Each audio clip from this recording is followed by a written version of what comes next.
का नाम क्या है? एलिमेंट्री कैनाल भी इसी को हम बोलते हैं, एलिमेंट्री कैनाल। अब एलिमेंट्री कैनाल क्या होता है? एलिमेंट्री कैनाल एक लॉन्ग ट्यूब लाइक स्ट्रक्चर होता है, ट्यूब लाइक स्ट्रक्चर होता है जो किसका बना होता है? शाबाश, इनऑर्गेनिज का। इसके अलावा वहाँ पे क्या होते हैं? एक्सेसरी ऑर्गन्स होते हैं जिनको आप हेल्पिंग ऑर्गन्स भी बोलते हैं। वो कौन कौन होता है इसमें? सैलिवरी ग्लैंड होता है, पेनक्रियाज होता है और लिवर इसमें होता है। तो ये आते हैं किसमें? शाबाश, डाइजेस्टिव सिस्टम में। फिर इसके बाद मैंने आपको बताया था कि जो फूड पास होता है कहाँ से? इस एलिमेंट्री कैनाल से, जो बकल कैविटी से स्टार्ट होता है, जो माउथ से स्टार्ट होता है। तो इसमें अलग अलग रीजन्स में अलग अलग तरीके से क्या शाबाश ब्रेक डाउन ऑफ फूड होता है। तो ये आपको अब सीखना है कि कहाँ पे क्या हो रहा है, क्योंकि मैंने आपको पहले ही बताया कि इसका जो मेन ऑर्गन है वो पहला फर्स्ट ऑर्गन कौन है इसका? शाबाश, वहां से हम स्टार्ट करेंगे। जो पहला ऑर्गन है इसमें माउथ कौन है? तो हम माउथ से स्टार्ट करेंगे। माउथ, जिसको बक्कल कैविटी भी बोलते हैं, यहां से स्टार्ट होता है। तो अब सवाल है, जो ये माउथ है या बक्कल कैविटी है, इसका काम क्या है? जो इंजेक्शन होती है हमारे जिस्म में वो कहाँ पे होती है? वो माउथ के जरिए होती है। और डाइजेशन भी स्टार्ट कहाँ पे होती है? शाबाश, माउथ में। क्योंकि हमारे माउथ में एक ग्लैंड होता है जिसको हम क्या बोलते हैं? Salivary gland. और उस सैलिवरी ग्लैंड का काम क्या होता है? वो एक एंजाइम सेक्रेट करता है और उसकी वजह से जो ग़िज़ा हम लेते हैं वो उस ग़िज़ा को वहाँ से स्टार्ट करते हैं डाइजेस्ट। और क्योंकि माउथ में दांत भी होते हैं तो उनकी वजह से क्या शाबाश ग्राइंडिंग वगैरह होती है, मिक्सिंग ऑफ सलाइवा वगैरह होता है।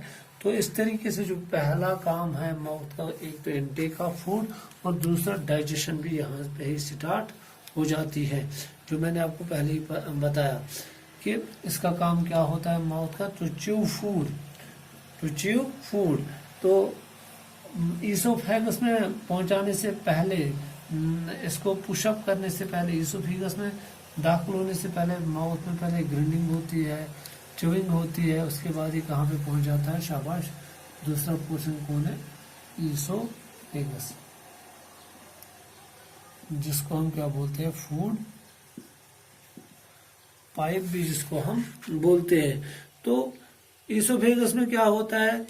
ईसोफेगस में इसको ये in the form of bolus, bolus type पे ये इसको एंटर करता है। इसका काम होता है माउथ से स्टमक तक फूड पहुंचाना। ईसोफेगस का काम होता है, ये कनेक्टिंग लिंक है between stomach and mouth. That means अगर हमें माउथ से स्टमक तक फूड पहुंचाना, वो किसके जरिए से पहुंचेगा?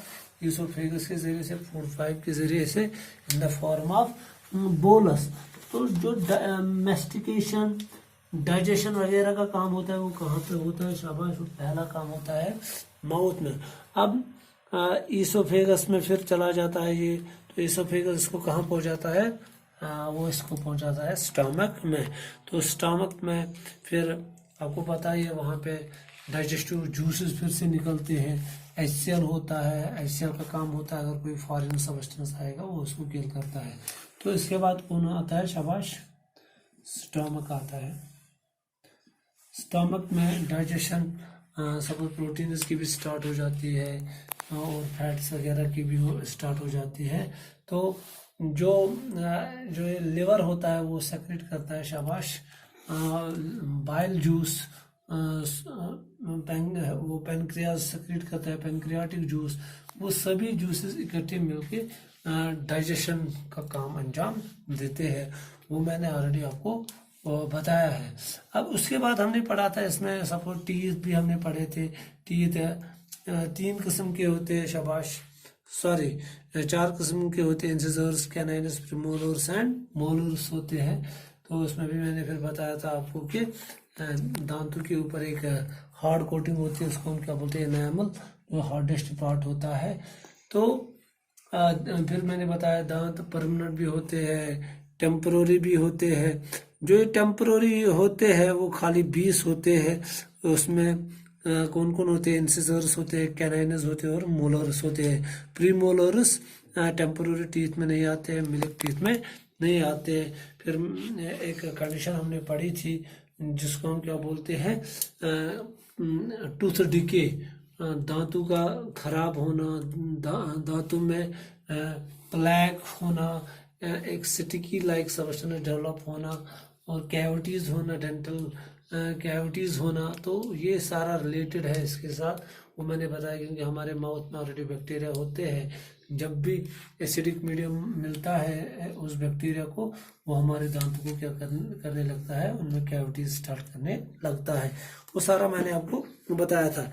इसके बाद टंग के बारे में भी मैंने बताया था कि टंग एक क्या होता है, शाबाश, एक मस्कुलर ऑर्गन होता है जो मिक्सिंग ऑफ सलाइवा और फूड को मदद करता है, उसमें मदद करता है। और मैंने आपको बताया था कि जो ये स्टमक होता है, इसमें almost half of the digestion completes in the stomach, and complete digestion then takes place in the small intestines. Small intestines में मैंने बताया था वहाँ पे क्या होते हैं, फिंगर लाइक प्रोजेक्शंस होते हैं, जिनको हम हेयर लाइक प्रोजेक्शंस होते हैं, thousands of finger like projections होते हैं। उनका काम क्या होता है, क्योंकि स्मॉल इंटेस्टाइनस में जो डाइजेशन कंप्लीट होती है, फिर एब्जॉर्प्शन जो होती है, वो एब्जॉर्प्शन का काम कौन करते हैं, वही फिंगर लाइक प्रोजेक्शन। वो सरफेस एरिया बढ़ाते हैं फॉर एब्जॉर्प्शन ऑफ फूड। ज़्यादा से ज़्यादा फूड को एब्जॉर्ब करने में कौन मदद करते हैं, वही फिंगर लाइक प्रोजेक्शन, जिनको विलाई बोलते हैं। उनको हाई ब्लड सप्लाई उनके साथ होती है, उनके साथ वाबस्ता होती है। They are supplied with a large number of blood vessels, and by the help of that very blood, they take up the food from the that means small intestines, and in this way, food reaches into the blood, and from the blood, what happens, shabash, and the blood circulates this whole food up to each and every part of the body, and up to each and every part of the cell of the body, and in the cell what happens, shabash, respiration takes place. And after that comes large intestines. large intestines में क्या होता है, यहाँ पे कुछ salts और water का क्या होता है, एब्जॉर्प्शन होता है। कहाँ पे, शाबाश, लार्ज इंटेस्टाइनस में होता है। इनका जो एरिया होता है वो बड़ा होता है, मगर इनकी लेंथ कम होती है। लेंथ सबसे ज़्यादा किनकी होती है, शाबाश, स्मॉल इंटेस्टाइनस की लेंथ सबसे ज़्यादा होती है। तो ये हमने बात की थी उस टाइम। उसके बाद मैंने आपको बताया था इसके साथ जुड़े हुए हैं क्या, शाबाश, लिवर एंड पेनक्रियाटिक, वो अपने पेनक्रियाटिक ग्लैंड वो सब क्या सेक्रेट करते हैं, जूसेस, और वो प्रोटीन्स, फैट्स वगैरह को डाइजेस्ट करने में मदद करते हैं। ये सारा हमने पढ़ा था वहाँ पे। तो जो स्टमक की बात मैंने अभी की आपके साथ, जहाँ मैंने आपको बताया था जो लिवर होता है, लिवर में बाइल जूस होता है, उसका काम क्या होता है, वो फैट्स को डाइजेस्ट करने में मदद करता है। इसी तरह जो पेनक्रियाटिक जूस पेनक्रिया सेक्रेट करता है, वो भी फैट्स और प्रोटीन्स को डाइजेस्ट करने में मदद करता है। और इसी तरह इंटेस्टाइनल जूस, स्मॉल इंटेस्टाइनस में जूस निकलता है, तो वो कार्बोहाइड्रेट्स को डाइजेस्ट करने में मदद। ये ऑलरेडी मैं बता चुका हूँ, मैं थोड़ा बहुत रिवाइव कर रहा हूँ यहाँ पे। तो फिर लार्ज इंटेस्टाइनस का काम क्या होता है, वाटर और सॉल्ट को एब्जॉर्ब करना। Finally the undigested food reaches to the rectum in semi-solid form, and from the rectum it goes out through anus, and that very process is called egestion. तो ये सारा मैंने आपको बताया था वहाँ पे तो अब इसमें मैंने आपको ये भी बता दिया कि अमीबा में किस तरह न्यूट्रिशन वगैरह होती है। अलग अलग तरीके से अलग अलग ऑर्गेनिज्म में न्यूट्रिशन होती है। और जो अमीबा की न्यूट्रिशन है वो, क्योंकि वो एक माइक्रोस्कोपिक सिंगल सेलड और उसमें भी हॉलोजिक न्यूट्रिशन होती है, और उसका वो पूरा मैकेनिज्म मैंने आपको बताया है। तो फाइनली हम देख रहे हैं कि जो ये डाइजेशन है या न्यूट्रिशन इन ह्यूमन बींग्स है, ये एक कॉम्प्लेक्स प्रोसेस है, ये एक सिंपल प्रोसेस नहीं है। इसमें बहुत सारे स्टेप्स इन्वॉल्व है।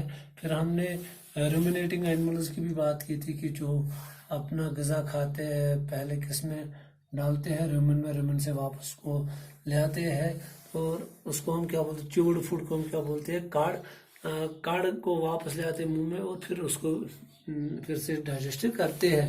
तो उस प्रोसेस को क्या बोलते हैं, रूमिन से वापस माउथ में ग़िज़ा को लाना, उसको हम क्या बोलते हैं, रिगुरेटेशन। तो रिगुरेटेशन भी आप बोल सकते हो, उनको हम रूमिनेटिंग एनिमल्स भी बोल सकते हैं। ये सारा हमने वहाँ पे बात की थी।